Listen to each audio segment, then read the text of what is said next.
Hello everyone, welcome to Edumantra. তোমরা জানো আমাদের অলরেডি ডাব্লিউবিসিএস এক্সাম ওরিয়েন্টেড যে ডিসকাশন পুরোদমে চলছে প্রত্যেকটা সাবজেক্টে। তো তোমরা অবশ্যই সেই সমস্ত কোয়েশ্চেন্সগুলো অ্যানালিসিস করো, দেখবে এবং সেই কোয়েশ্চেন্স এবং তার ওরিয়েন্টেড যে সমস্ত ইনফরমেশনস তোমরা পাচ্ছ সেগুলোকে যদি জানো ওয়েল অ্যান্ড গুড, রিভাইজ হয়ে যাবে, এবং যদি না জানো মাথায় রেখো, একবার নোট ডাউন করে রেখো। তো আজকে যেটা আমরা ডিসকাশন করব যে ডাব্লিউবিসিএস ওরিয়েন্টেড বা প্রিলিমস ওরিয়েন্টেড যে সমস্ত কোয়েশ্চেন্স মোটামুটি রেগুলারলি আসে সেই সমস্ত কোয়েশ্চেন্সগুলোকে একসাথে, বা তুমি যদি দেখো যে কতটা এফেক্টিভলি সেই কোয়েশ্চেন্সগুলোকে কভার করা যায়, উই উইল ডু দ্যাট। তো এরকম কিছু কিছু কোয়েশ্চেন্স আমরা অলরেডি ডিসকাস করেছি এবং today we will do some more. তোমরা নিজেরাও ট্রাই করো, পার্টিসিপেট করো। যদি না পারো তাহলে সেই সমস্ত কোয়েশ্চেন্স বা সেই সমস্ত টপিকসগুলো তোমরা নিজেরা মাথায় রেখো অ্যাজ এ এক্সট্রা নোটস। ওকে, তো চলো লেটস স্টার্ট দ্য ডিসকাশন। দেখি কি কোয়েশ্চেন্স রয়েছে।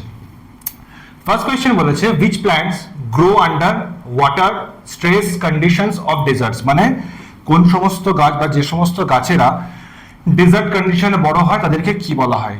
এপিফাইটস, জেরোফাইটস, স্কায়োফাইটস না হেলিওফাইটস? তো মাথায় রেখো, যে সমস্ত গাছ ডেজার্টে জন্মায় বা জলকষ্টে বড় হয় তাদেরকে আমরা বলি জেরোফাইটস।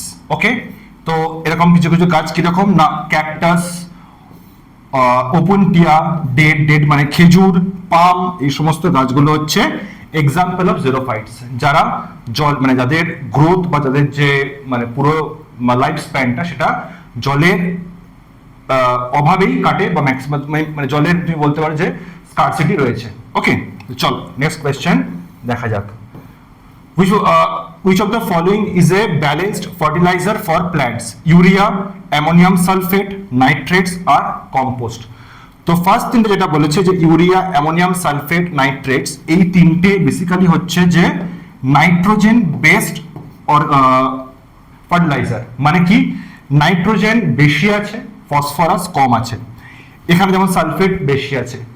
এইগুলোকে বাদ দিয়ে তুমি যদি কম্পোস্ট দেখো, কম্পোস্ট হলো এমন একটা ফার্টিলাইজার যেখানে ইম্পর্টেন্ট যে সমস্ত ইনগ্রেডিয়েন্টস যেমন নাইট্রোজেন, ফসফরাস, সালফার সব তো আছেই, তার সাথে এটা বায়োলজিক্যালি প্রিপেয়ার্ড।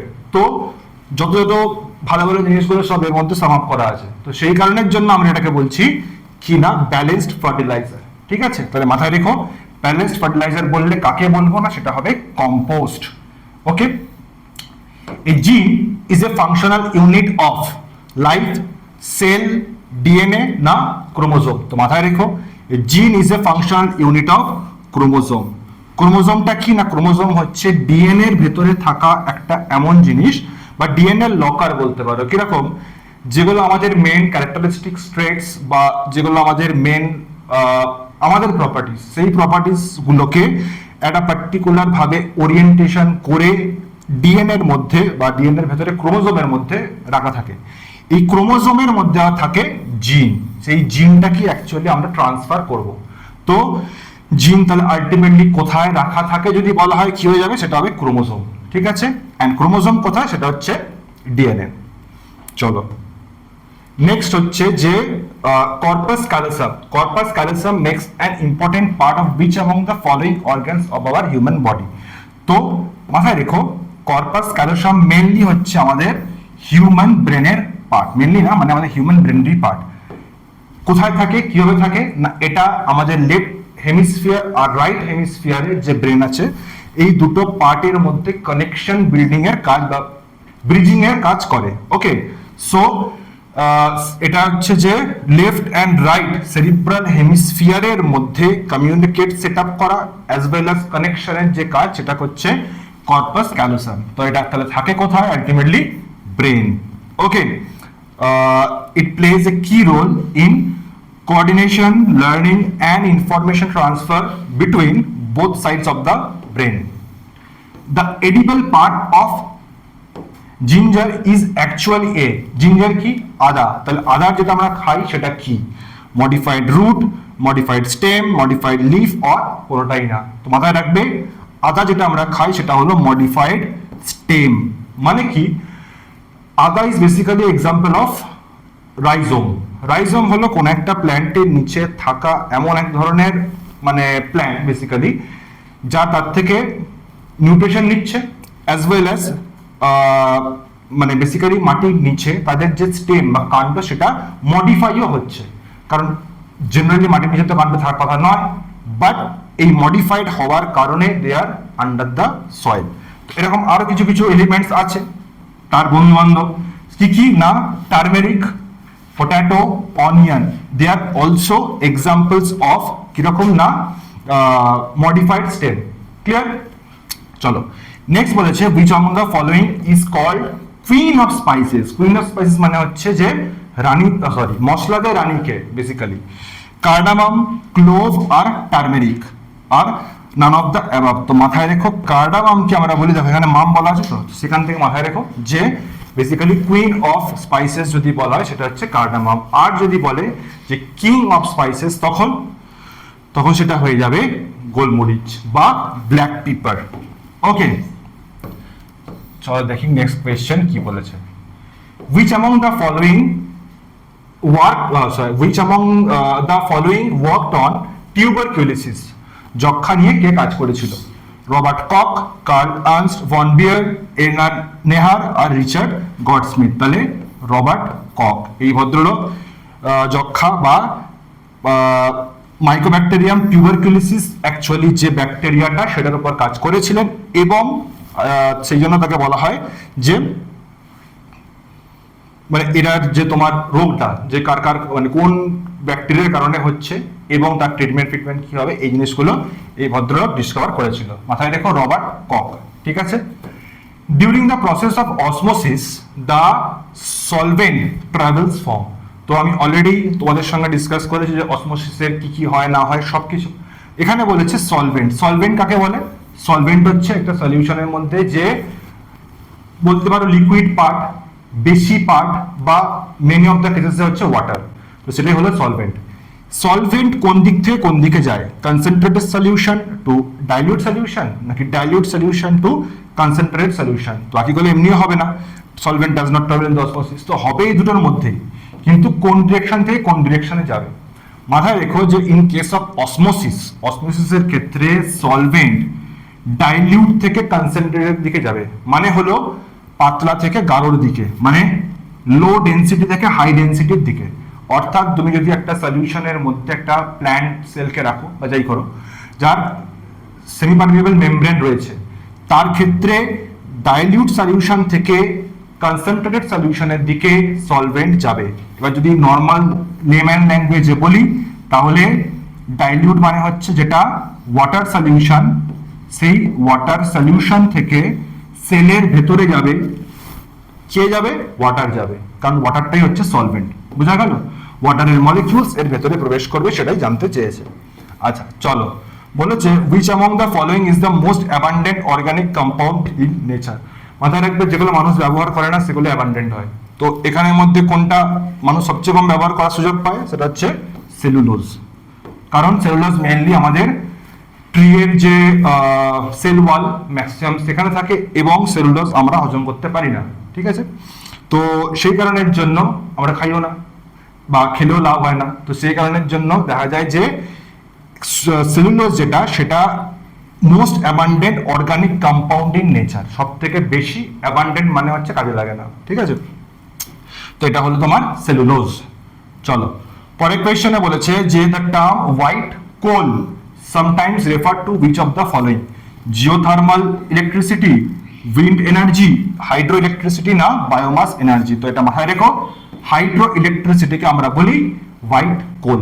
ঠিক আছে? এবং এই hydro electricity is basically is a alternative for our fossil fuels. Okay, which among the following is called laughing gas popularly? এই কোয়েশ্চনটা তো মোটামুটি প্রতি এক বছর ছড়াই আছে, তো সেই কারণে অবশ্যই মাথায় রেখো সেটা হবে নাইট্রাস অক্সাইড N2O। ওকে, এটা হচ্ছে লাফিং গ্যাস বা বেসিক্যালি হচ্ছে এটা আমাদের গেলে হাজিরাজি পায়। Which compound of mercury is used as antiseptic? Mercuric sulfide, mercuric oxide, mercuric chloride না mercuric iodide? এখন যখন সবগুলোতেই মার্কিউরিক রয়েছে তো এখানে তো কোনো ডিফারেন্স হবে না। ডিফারেন্স কোথায় হবে? কার সাথে কম্পাউন্ডটা করেছে। একমাত্র এমনি নিজের অ্যান্টিসেপটিক প্রপার্টি কার আছে? সিএল বা ক্লোরিনের। তার মানে বোঝা যাচ্ছে যে মার্কিউরি ক্লোরাইড যেটা আছে এই কম্পাউন্ডটা নিজের অ্যান্টিসেপটিক প্রপার্টি থাকবে। যদি ইনকেস তোমার জানা নাও থাকে তো you can also solve by this techniques. তো মাথায় রেখো মার্কিউরি ক্লোরাইড হচ্ছে এর নিজের অ্যান্টিসেপটিক প্রপার্টি আছে। Which of the following is an anti-knocking compound that has been phased out in many countries so far? Lead tetrachloride, tetraethyl lead, ethyl acetate বা কোনোটাই নয়। তো প্রথমে বলি অ্যান্টি নকিং এজেন্ট কাকে বলে না? অ্যান্টি নকিং কম্পাউন্ড হচ্ছে দোজ কম্পাউন্ডস যারা পেট্রোলের এফিসিয়েন্সি বাড়িয়ে দেয়, ঠিক আছে? তো এরকম একটা অ্যান্টি নকিং এজেন্টের এক্সাম্পল হচ্ছে তেল বা টেট্রাইথাইল লেড, এটাকে আমরা শর্টে বলতাম তেল। যাই হোক, এই জিনিসটাকে আমরা as a anti knocking agent use করি because it increase the efficiency of petrol but it decreases the chances of human life. কেন না? লেডের জন্য। Lead is one of the most harmful elements for human bodies. তার জন্যই কি হয়, যখন এটা অ্যাজ এ গ্যাস ফরম্যাটে আমাদের নাকে বা আমাদের হেলথে আমাদের বডিতে প্রবেশ করতো, সেই মোর অ্যাকুমুলেশন অফ লেডের জন্য শরীর খারাপ থেকে শুরু করে প্রবলেমস, হ্যাজার্ডাস প্রবলেমস দেখা দেয়।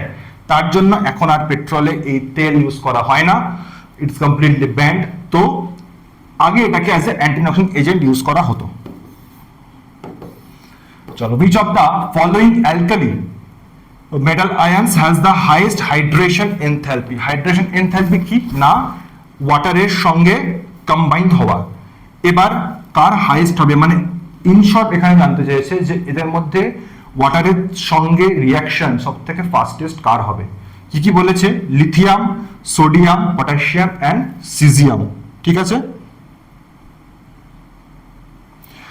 সো মেন এখানে দেখতে হবে দুটো জিনিস, একটা হচ্ছে অ্যাটমের সাইজ আর লাস্ট যে আউটার মোস্ট অরবিট, সেই আউটার মোস্ট অরবিটে কখানা ইলেকট্রন রয়েছে।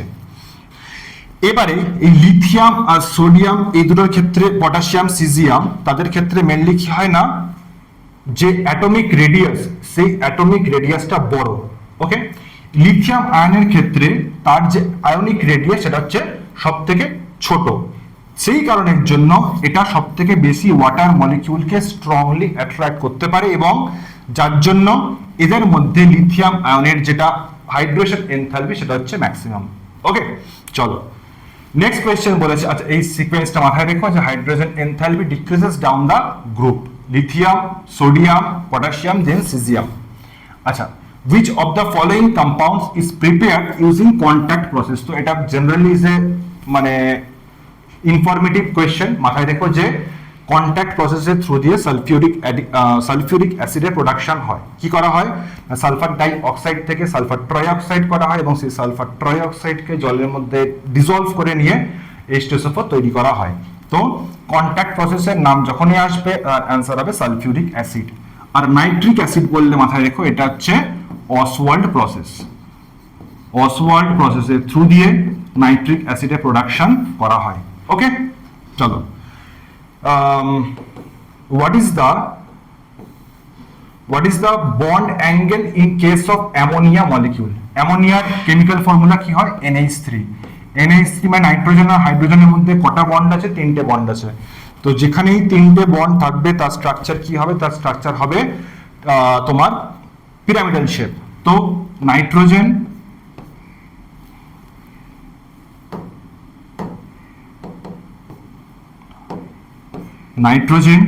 তার সাথে 3টে হাইড্রোজেন 3টে ফরম্যাটে থাকবে। এবার এখানে কি হয়, অ্যাকচুয়ালি এটা একটা 3D স্ট্রাকচার।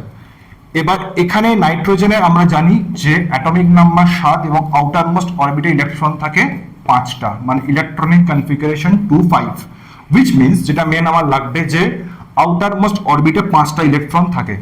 তো এই 5টা ইলেকট্রনের মধ্যে 3জনের সঙ্গে তো সে বন্ড করেছে, ভালো জিনিস, কিন্তু একজনের সঙ্গে করার মানে বাকি দুটো এখনো পড়ে আছে। তো এই দুটো তৈরি করে লোন পেয়ার এবং এই লোন পেয়ারটার এক্সিস্টেন্সের জন্যই আলটিমেটলি এর শেপ বিগড়ে যায়। তখন নাইট্রোজেন এবং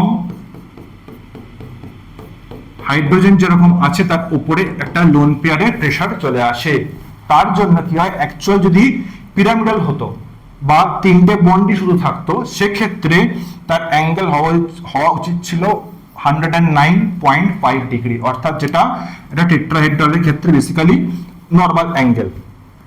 কিন্তু সেটা এই বন্ড পেয়ারের প্রেজেন্সের জন্য এই অ্যাঙ্গেলটা ন্যারো ডাউন হয়ে যায় এবং ইট কামস টু 107 ডিগ্রি। অর্থাৎ মাথায় রেখো, অ্যামোনিয়া বা যে কোনো কম্পাউন্ড যার ক্ষেত্রে লোন পেয়ার এক্সিস্ট করবে তার ক্ষেত্রে বন্ড অ্যাঙ্গেলে এফেক্ট পড়বে, বা যার ক্ষেত্রে বন্ড পেয়ারের বাইরেও ইলেকট্রন থাকবে তার ক্ষেত্রে কিন্তু সেই বন্ড অ্যাঙ্গেলে সেই লোন পেয়ারের এফেক্ট থাকবে। ঠিক আছে, তো এটা মাথায় রেখো। তো এই টাইপের শেপ থেকে বা বন্ড অ্যাঙ্গেল থেকে কোয়েশ্চেন্স আসতে পারে। তো তাদের মানে কোন কেমিক্যাল কম্পাউন্ডের শেপ কেমন হয়, কিভাবে আসে এবং অ্যাঙ্গেলস যে ডিটারমিনেশন সেটা কিভাবে হয় মাথায় রেখো। ঠিক আছে, চলো। What is the bond formed due to electrostatic attraction known as? Electrostatic অ্যাট্রাকশনের জন্য কোন বন্ড তৈরি হয়? কোভ্যালেন্ট বন্ড, এটা হয় ইলেকট্রন শেয়ারিং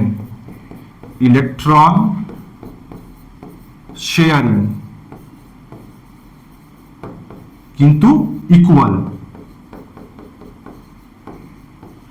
মানে এও দুটো দেবে ও দুটো দেবে, এরকম নয় যে আনইকুয়াল শেয়ারিং হবে।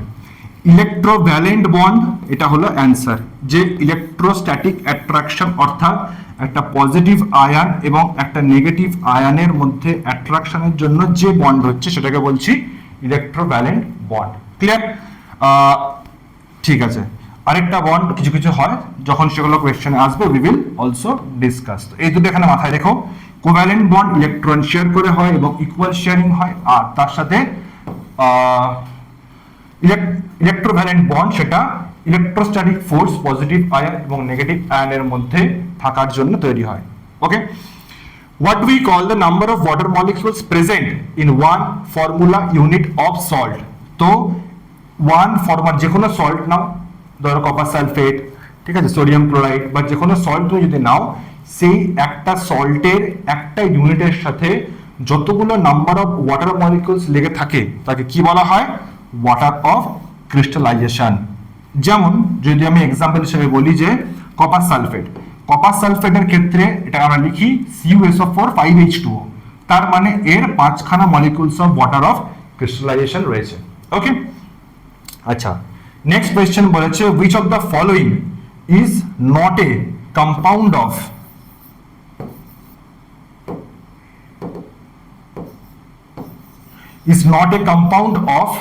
Carbon, cinnabar, acetic acid, chloroform, methane. তাহলে অ্যাসিটিক অ্যাসিডের কি হয় ফর্মুলা বলো বা জিনিসটা কি? এটা হচ্ছে CH3COOH, কার্বন ভর্তি আছে। ক্লোরোফর্ম কি না, ক্লোরোফর্ম হচ্ছে CHCl3, কার্বন একটা আছে। মিথেন CH4, কার্বন রয়েছে, এখানে দুটো আছে, সো ইটস 2 কার্বন কম্পাউন্ড। একমাত্র সিনেবার যেটা আছে, সিনেবার মানে হচ্ছে শিরুল, সিনেবারের ক্ষেত্রে এর যে কম্পাউন্ড সেটা HGS, অর্থাৎ মার্কারি এবং সালফারের যে যৌথ কম্পাউন্ড সেটা হচ্ছে সিনেবার। তার মানে এখানে cinnabar will be the right answer, যেখানে কোনো কার্বন নেই। Which of the following is not a compound of smog? স্মগের মধ্যে কোনটা আসে না? Volatile organic compounds, chlorine oxide, nitrogen oxide, sulphur dioxide. তো মাথায় রেখো, এটাও থাকে, এটাও থাকে, এটাও থাকে, so chlorine oxide will be the answer, যেটা স্মগের পার্ট নয়। ঠিক আছে, চলো দেখি নেক্সট কোয়েশ্চেন।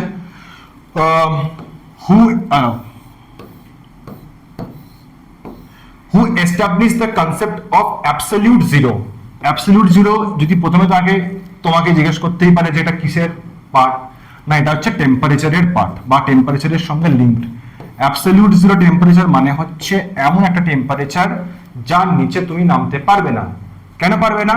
না তার নিচে নামার মানে নিচে টেম্পারেচার বাড়ে কমে কেন? না পার্টিকেলসের এনার্জির জন্য। যদি তোমার পার্টিকেলসের এনার্জি এতই কমে যায় যে তার নিচে আর কমার নেই, তাহলে কি করবে, তার নিচে টেম্পারেচার যাবে না, তো সেই টেম্পারেচারটাকে বলা হয় অ্যাবসলিউট টেম্পারেচার, যার ভ্যালু -273°C, বা এটাকে আমরা অ্যাজ এ স্পেশাল লিখি ওকে নয়, এটা হচ্ছে 0 কেলভিন। তো এটা কে ডিসকভার করেছিল, এটা করেছিল লর্ড কেলভিন।